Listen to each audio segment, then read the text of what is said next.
we threw our worst, nastiest turds at each other. The turds were flown all the way across the country.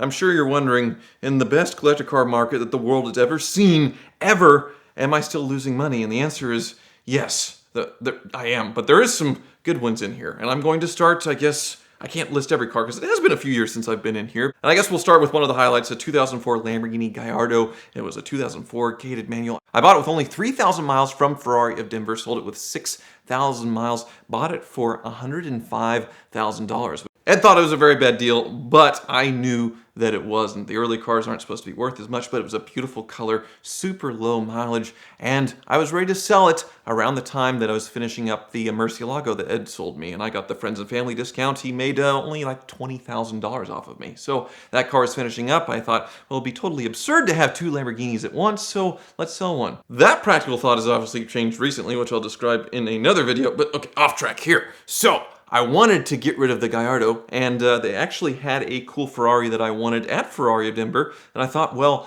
I'll trade it back into them. The cars were worth roughly the same. It was a FF, a kind of cool spec, but it had some miles on it. Both the cars worth probably $105,000 or so, and thought, well, they'd want to make money, so maybe it's a $10,000 difference. Well, this was at the height of the pandemic, you know, when everything was shut down, and everybody thought the world was going to end, so they didn't want the car back for retail. And the best wholesale bid they could get at the time was $65,000. I paid $105,000 for it.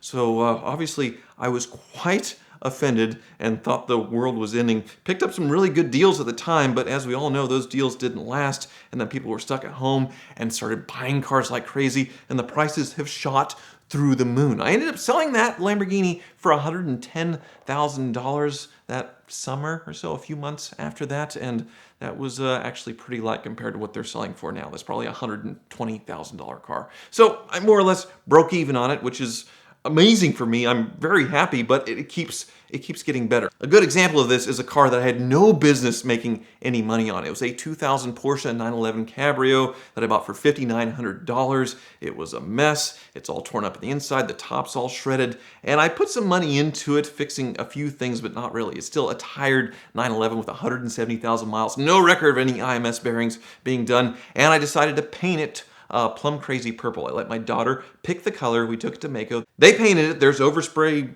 everywhere, all over the exhaust, all over everything. It's a decent paint job though, but really the worst spec of 911 and in the worst condition you could get. But in today's crazy market, a parts car with a bad engine is worth $10,000, and that's what I sold mine for, $10,000. So I ended up making about what I paid for it. Maybe made a few dollars on the worst 911 ever that I painted an awful, awful color. But it actually gets better. I start making some real money here thanks to my daddy Doug in Cars and Bids. I think I've made more money on Cars and Bids than I did working for him for years writing articles on AutoTrader. One of the early successes was a 2000 BMW M Coupe. It wasn't the fast one with the S54. This is the lower horsepower M Coupe, but still the clown shoe, an iconic BMW that I bought on Bring a Trailer for $23,000, which you're not supposed to make money when you buy a car and Bring a Trailer because that's the ultimate retail of retail, but I actually sold it on Cars and Bids for $25,000 a year later.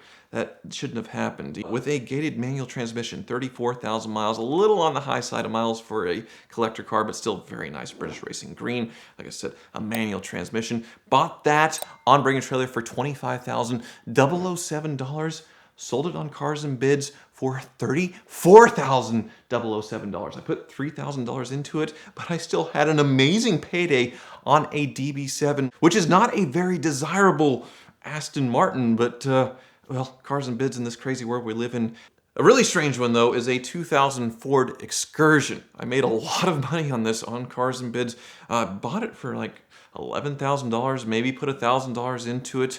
It's just a normal Ford Excursion with 200,000 miles on it, in nice shape, but that 7.3 liter diesel is something that everybody wants four-wheel drive. Sold it for $20,000. $20,000. This is all no reserve auction, so whatever it sells for, it sells for. I was not expecting that, and it brought it. Guy came up from Houston, drove it home, plans on camping out of it, living in it. $20,000 for a car.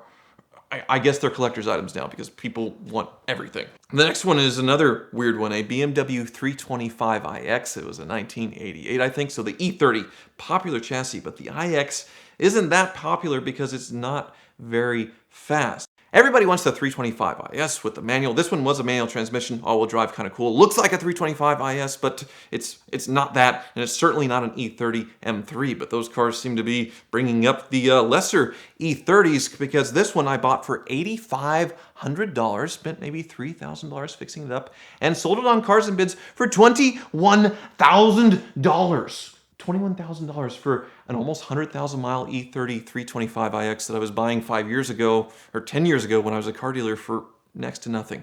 It makes no sense at all. So if you're following, yes, I have made some money. Even this complete moron is able to make money in this crazy, crazy car market. But all those gains, well, the stonks is happening here, because this is where I start losing money. My first one actually is kind of light. It's my 2011 Aston Martin Rapide that I bought for $44,000. Really nice car. Really enjoyed driving it until the kids got too big, and that back seat is just impossible for car seats. Really impossible for kids. Not very practical, which is why I sold it. But I bought it for $44,000 from a BMW dealer. Paid retail for it.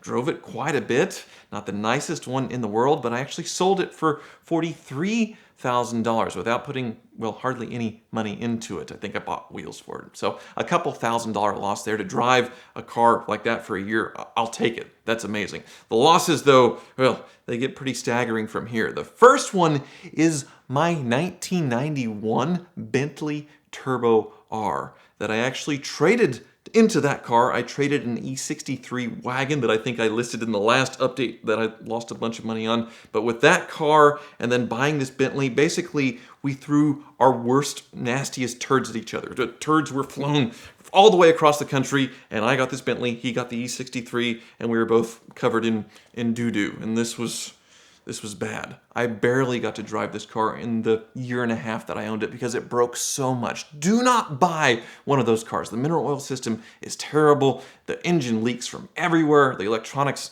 it's just an impossible car to own and enjoy. I maybe put 1,000 miles on it, and I spent well over $10,000 getting this car to work, and really it never did until I sold it on Cars and Bids with everything working at that moment. I hope the next owner has better luck than me, but it was a real mess. I sold it for $13,000, easily had $25,000 into it, not counting, well, the E63 losses. So really much, much more. But that's not the big one. The big one is my Rolls-Royce Phantom, which was a great video series car for me because, well, people wanted to know what it's like to own a heavily depreciated Rolls-Royce Phantom, and, well, it was still very expensive. I bought it for $80,000, I believe, and by the time I was finished fixing everything and all the stuff that I'd done with it, it was well over $90,000 into this car. I sold it on Cars and Bids, sold it no reserve, for $69,696. Nice, yes, I know. So a $20,000 loss to own a Rolls-Royce Phantom for a year. That's still way better than buying it new, but still a massive, massive hit. So at this point, that's about break even on all of the cars that I've listed. There's been plenty of others, but at this point, with all the wins and losses, probably break even. And then, well, Car Trek comes along. We've had 5 car treks, and I've sold the majority of the cars. The bulk of the loss was the Ferrari 360 that I bought. That was, well, every panel misaligned, some weird Pimp My Rideness to it, a shredded top that didn't work right, the transmission acting kind of wonky, and the reverse not working. Basically the worst Ferrari 360 that I paid retail for, something like $53,000, and then some repairs. I sold it for $45,000, and well, that car's probably worth $90,000 today thanks to the prices of everything. So I sold it too soon. But with that and the other Car Trek cars, the CL65, the loss on the Audi S8 that just went to the junkyard, I've probably lost $20,000 on Car Trek cars. So I am still losing money. I will continue to lose money even when I buy cars that I could sell for a lot of money, like these 2 Lamborghinis. I'm not going to sell them because that would be too smart. So still true to form here. Shopping for insurance can be an absolute nightmare, but it doesn't have to be thanks to Policy Genius. They're our sponsor for this month at VINwiki, and you can visit them at the link in the description below. You tell them a little bit about yourself, a little bit about your property, and they find the best deal by shopping amongst all the major carriers at the same time. In fact, you can bundle things like homeowners insurance and auto insurance, and the average user that bundles both of those things saves about $1,100 a year. So be sure to check them out and thank them for their support of VINwiki.